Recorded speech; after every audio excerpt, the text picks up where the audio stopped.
Hello beautiful people, I'm Sharina and thank you for joining me today. Are you deciding between these two palettes? This is Huda Beauty's Mercury Retrograde and this is the latest release, the Rose Quartz palette.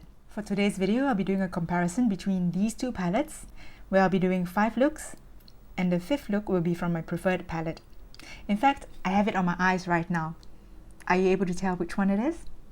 At the end of the try-on, I'll share my review and thoughts as to why I prefer one palette over the other. So let's start with the looks.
For the Rose Quartz palette, it comes in 5 different finishes, and for the Mercury Retrograde, it comes in 4 different finishes.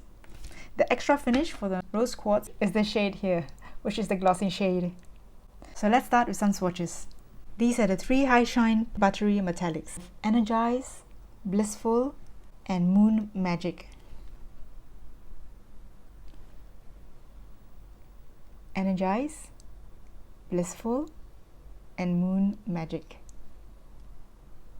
3 pearly soft shine metallics: Abundance, Empowered, and Joy. Abundance, Empowered, and Joy.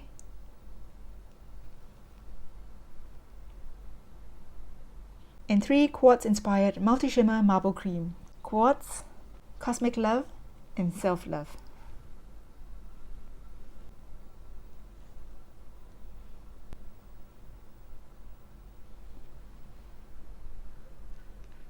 And to swatch the shade Love Stone.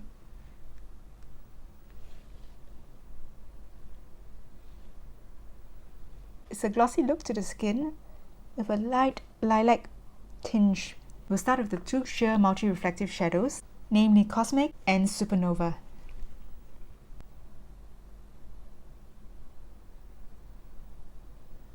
And the next 6 high shine creamy metallics: Ultraviolet, Mercury, Galaxy, Supernova, Ultraviolet, Mercury, Galaxy,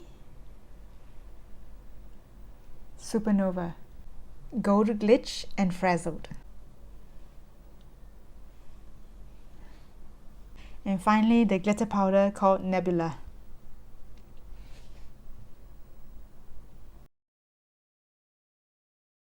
So these are the shade comparisons. After trying the 2 palettes, I realized I prefer the Rose Quartz palette.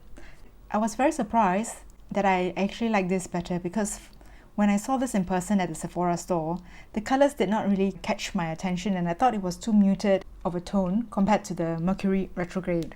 If I were to compare the color story, the Mercury Retrograde attracts me more. But after trying on these 2 on my eyes, I realized that the color scheme suits my skin tone better. This palette is receiving a lot of good reviews on YouTube itself, but I wanted to try it out for myself. I am not disappointed. In fact, I am very pleased and happy with the shades. I have not tried this on my eyelid yet. For this shade here called Love Stone, it is described as a crushed stone pearly gloss hybrid, and it is recommended in Huda's website for soft pearlescent glow. Apply the pearl-like gloss hybrid to bare lids using a finger or a flat brush. So this is how it looks: a very faint glowy gloss with a little bit of shimmers. I'm not really too fond of the texture. It feels a little bit thicker and it doesn't dry down, so you will have the tacky feeling on the skin. What I discovered that I like about the Rose Quartz palette is that the shades are more flattering to my skin tone compared to Mercury Retrograde, and they do not have any glitter compared to the 1 glitter shade in the Mercury Retrograde. And the shade selection helps to give depth to my eyes and tone down the puffiness. I also enjoy this palette because it gives me a variety of looks, in the sense that I can have a casual day look with more neutral colors, or amp up the shines with the pretty metallics, and the metallics and multi-shimmer marble creams are very beautiful and metallic on the eyes as well. As for the Mercury Retrograde, I was initially attracted to the shades and the pops of color that this palette has. However, after using this palette, I realized that this palette didn't suit me as well as the Rose Quartz, in the sense that it did not really help as much to give me depth to my eyes and to tone down the puffiness. So between these 2 palettes, it depends on your preference as to whether you prefer a palette with a more colorful color story or more muted color story. The recommended shelf life for these palettes are 24 months, and they're made in Italy. One thing I noticed about these 2 palettes is that a few of the matte shades in the Mercury Retrograde has become a little bit drier compared to the Rose Quartz, and I guess it's because I have this a bit longer. I bought this a year ago compared to the Rose Quartz, which I just recently got. Between these 2 palettes, although I was initially attracted to the color story of this palette, this is the color story that I find more flattering on my eyes, and I can see myself reaching for this palette more often. So that's my review for today. I do appreciate having you join me for this video, and I'd love to hear your thoughts as to which palette you prefer. Do consider subscribing if you'd like to join me for future videos, and I look forward to seeing you again in my next video. Stay beautiful. Bye!